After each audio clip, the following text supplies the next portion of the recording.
চাওক প্ৰথম কথা হৈছে যে অহা 30 তাৰিখে মই সদস্য সংখ্যালঘু ছাত্ৰ ইউনিয়নৰ পৰা অৱসৰ গ্ৰহণ কৰি আছোঁ।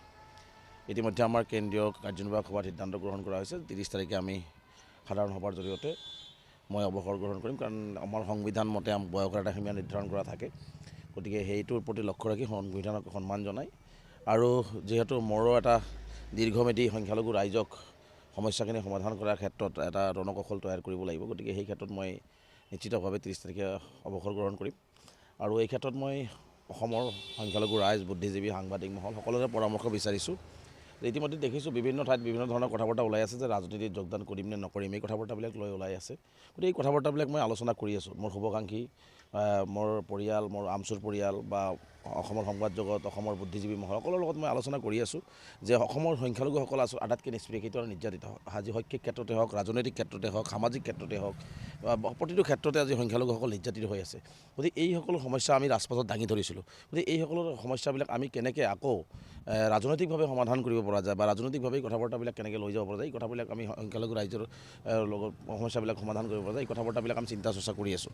আৰু তাৰ কাৰণে মই সকলো ৰাইজৰ পৰামৰ্শ বিচাৰিছোঁ যে অহা দিনবিলাকত 30 তাৰিখৰ পিছত মই কি কৰিলে, ৰাজনীতি কৰিলে বা অন্য কিবা কৰিলে মই সংখ্যালঘু ৰাইজৰ এই সমস্যাখিনি বলিষ্ঠভাৱে অসমৰ ভূমিত উত্থাপন কৰি অসম আৰু অসমীয়াৰ লগতে সংখ্যালঘু জাতিটোক আগুৱাই লৈ যাব পাৰিম।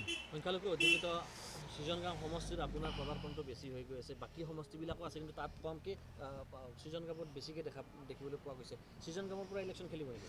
চাওক, সৃজনগ্ৰাম হৈছে, এতিয়া প্ৰথম কথা হৈছে যে ৰাজনৈতিকভাৱে এতিয়ালৈকে মই কোনো সিদ্ধান্ত গ্ৰহণ কৰা নাই। ৰাজনৈতিকভাৱে অহা 30 তাৰিখৰ পিছত যদি ৰাজনৈতিকভাৱে সিদ্ধান্ত গ্ৰহণ কৰিবলৈ কয়, আপোনালোকক মাতি মই সিদ্ধান্ত গ্ৰহণ কৰিম।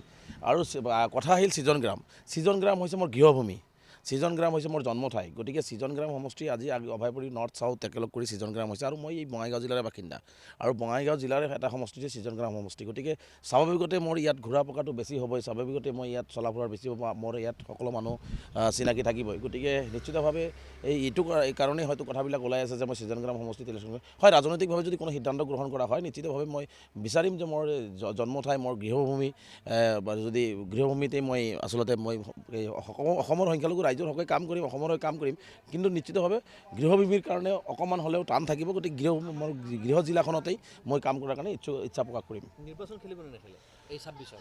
চাওক, 30 তাৰিখত মইতো কিবা এটা কৰিব লাগিব। মই প্ৰথম কথা হৈছে যে মই সংখ্যালঘু ৰাইজৰ যিখিনি সমস্যা লৈ যুঁজিছোঁ, এই সমস্যাখিনি লৈ মই মৃত্যুৰ আগদিনাখন যুঁজিব বিচাৰিছোঁ, কাৰণ সেইখিনি সমাধান নোহোৱালৈকে। আৰু সেইখিনি সমাধান নোহোৱালৈকে এতিয়া মই যিহেতু আমচুৰ প্লেটফৰ্মৰ পৰা আঁতৰি আহিম, নিশ্চিতভাৱে মই কোনো এটা প্লেটফৰ্ম বাছি ল'ব লাগিব। গতিকে সেয়া ৰাজনৈতিক হওক বা অন্য কিবা হওক।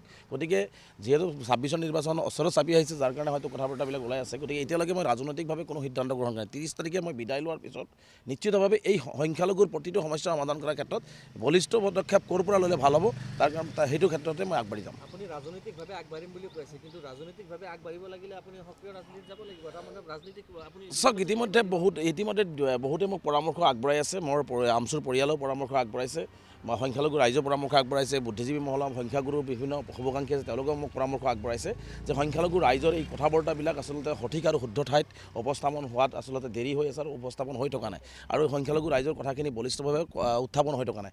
গতিকে আমি বহুতেই মই পৰামৰ্শ দিছোঁ যে ৰাজনৈতিকভাৱে আপুনি সিদ্ধান্ত গ্ৰহণ কৰি সংখ্যালঘু ৰাইজৰ যিখিনি মূল সমস্যা আছে সেইখিনি সমাধান কৰাৰ ক্ষেত্ৰত আমচুত যেনেকুৱা ধৰণে এটা বলিষ্ঠ ভূমিকা লৈছে, সেই ধৰণে ভূমিকা আপুনি ল'ব লাগে। গতিকে তেনেকুৱা ক্ষেত্ৰত মই চিন্তা কৰি আছোঁ যে ৰাইজৰ যিহেতু বিচাৰি আছে, বা বিশেষকৈ মোৰ গৃহ জিলা বা গৃহ সমষ্টিৰ ৰাইজেও বিচাৰি আছে যে মই কিবা এটা কৰিব লাগে, নিশ্চিতভাৱে তেনেকুৱা এটা চিন্তা চৰ্চা 30 তাৰিখৰ পিছত কৰিলে আপোনালোকক জনাম। কংগ্ৰেছৰ লগত যোগাযোগ থকা বুলি কৈ আছে আপোনাক, কংগ্ৰেছত যোগদান কৰি? চাওক, এতিয়ালৈকে মই কাৰো লগত যোগাযোগ কৰা নাই। মই কোনো ৰাজনৈতিক দলৰ লগত ইতিমধ্যে কোনো ধৰণৰ যোগাযোগ হোৱা নাই। তেনেকুৱা হয়, আমাৰ বিভিন্ন মানুহে বিভিন্ন ধৰণৰ বিভিন্ন ৰাজনৈতিক দলে বিভিন্ন ধৰণৰ কথা বাৰ্তা উলিয়াই আছে।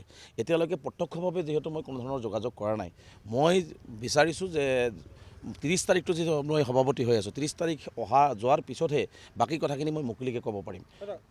সদ্যহতে আপুনি কোনটো ৰাজনৈতিক দল, যি ৰাজনৈতিক দলে আপুনি নাযাওক কিয়, এতিয়ালৈকে কোনটো ৰাজনৈতিক দলৰ নীতি আদৰ্শ আপোনাৰ চবতকৈ ভাল লাগিছে, এইটো কওক।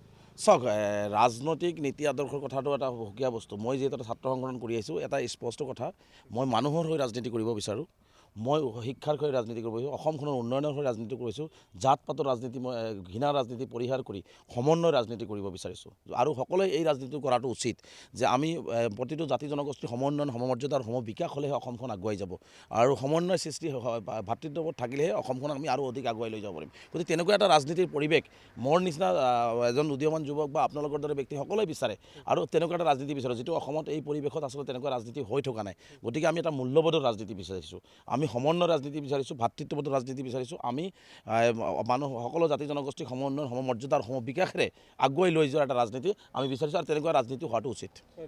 বিধায়ক চেয়াৰমেন আহমেদে মানে ৰাজহুৱা মিটিঙত এটা কথা কৈছে যে ধৰ্মীয় সংখ্যালঘু মুছলমানসকল মূৰ্খ, তেখেতসকল মূৰ্খ বেছিভাগ সময় আপোনাৰ ৰাজনৈতিক কাৰ্যকলাপতে লিপ্ত থাকে, এই ধৰণৰ ৰাজহুৱা সভাত মন্তব্য কৰিছে। চাওক, ৰাজনীতি হৈছে এটা গণতান্ত্ৰিক পৰম্পৰা, মানে নিৰ্বাচন আহিব আৰু মানুহৰ এটা অধিকাৰ, মানে ৰাজনীতি কৰা ভোটাধিকাৰ সাব্যস্ত কৰা মানুহৰ এটা অধিকাৰ। গতিকে হয়, সংখ্যালঘু ৰাইজে ৰাজনীতি কৰিব গ'লে মই ভাবোঁ যে সংখ্যালঘু ৰাইজে বিবেকক প্ৰাধান্য দি ৰাজনীতি কৰিব লাগে। আমি আৱেগক প্ৰাধান্য দি ৰাজনীতি কৰাটো উচিত নহয়। আৱেগক প্ৰাধান্য দি ৰাজনীতি কৰিলে আমি আমাৰ যি জনপ্ৰতিনিধিবিলাক নিৰ্বাচিত হয় সেই প্ৰতিনিধিখিনি সঠিক আৰু শুদ্ধ নিৰ্বাচিত নোহোৱাটো দেখা যায়। গতিকে আমি সংখ্যালঘু ৰাইজক এটাই আহ্বান জনাম, দল মতৰ কথা নাই, আমি সংখ্যালঘু ৰাইজৰ কথাখিনি সমস্যাখিনি বলিষ্ঠভাৱে উত্থাপন কৰিবৰ কাৰণে বিবেকৰ ৰাজনীতিৰে আচলতে উপযুক্ত আৰু যি মানুহ নিৰ্বাচিত কৰিলে অসমৰো লাভ হ'ব, সংখ্যালঘু জনগোষ্ঠীটোৰো লাভ হ'ব, স্থানীয় সমষ্টিখনৰ লাভ হ'ব, তেনেকুৱা জনপ্ৰতিনিধিক নিৰ্বাচন কৰিব লাগে। গতিকে মই আৱেগৰ ৰাজনীতি পৰিহাৰ কৰি বিবেকৰ ৰাজনীতি কৰিবৰ কাৰণে সংখ্যালঘু ৰাইজক আহ্বান জনাইছোঁ। আৰু ৰাজনীতি গণতান্ত্ৰিক এটা পৰম্পৰা আৰু অধিকাৰ, এইটো এটা নিজৰ অধিকাৰ, গতিকে ইয়াত থাকিবই, গতিকে এইখিনি মানুহ কৰিবই। গতিকে তেনেকুৱা কোনো কথা নাই যে মানে কোনোবাই ৰাজনীতি কৰিলেই মূৰ্খ হ'ল, এইটো কথা নাই। তেনে ৰাজনীতি কৰিলে যে মূৰ্খ হয় তেনে তেওঁ বিধায়ক কিয় হৈ আছে। 30 তাৰিখৰ পিছত সক্ৰিয় ৰাজনীতি যাব। 30 তাৰিখৰ পিছত মোৰ পৰৱৰ্তী ৰণকৌশল মই আপোনালোকক মাতি অৱগত কৰিম। যিহেতু আপুনি 30 তাৰিখে আমচুৰ পৰা বিদায় ল'ব, এনেকুৱা ৰাজনৈতিক দলৰ আপোনাৰ লগত যোগাযোগ কৰিছে নেকি যে তুমি আমাৰ দলত আপোনাক মানে যোগদান কৰক বা কেনেকুৱা অফাৰ বা চাওক, তেনেকুৱা কোনো কথা নাই। মই কামক বিশ্বাস কৰোঁ। মই সংখ্যালঘু ৰাইজৰ হৈ অসমৰ হৈ কাম কৰিছোঁ, সমন্বয়ৰ হৈ ভাতৃত্ববোধৰ হৈ কাম কৰিছোঁ।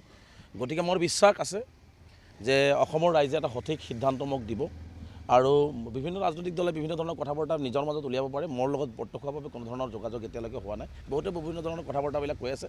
গতিকে অহা দিনবিলাকত মই ভাবোঁ যে মই সকলোৰে লগত আলোচনা কৰি এটা সঠিক আৰু শুদ্ধ সিদ্ধান্ত লৈ অসমৰ হৈ কাম কৰিম। ৰেজাউল কৰিম চৰকাৰ নেতৃত্বত নতুন কোনো ৰাজনৈতিক দল অহাৰ সম্ভাৱনা আছে নেকি? তেনেকুৱা কোনো কথা নাই, তেনেকুৱা কোনো কথা নাই। মই এটা কথাই বিশ্বাস কৰোঁ যে মই মানুহৰ হৈ ৰাজনীতি কৰিব বিচাৰিছোঁ, মানৱতাৰ হৈ সমন্বয়ৰ হৈ আৰু সকলো জাতি জনগোষ্ঠীৰ সমন্বয়ন সমমৰ্যাদাৰ সমবিকাশৰ হৈ ৰাজনীতি কৰাটো মই বিচাৰোঁ। যিহেতু মই তেনেকুৱা কথাটো বিচাৰোঁ, গতিকে মই তেনেকুৱা ধৰণৰ ইমান ডাঙৰ ষ্টেপ লোৱাৰ বা এনেকুৱা ধৰণৰ কথা বাৰ্তা মোৰ ব্ৰেইনত নাই বা মোৰ মন মগজুত নাই। মই বিচাৰিছোঁ যে 30 তাৰিখৰ পিছত মই সকলোৰে লগত মিলি এটা শুদ্ধ সিদ্ধান্ত গ্ৰহণ কৰিম।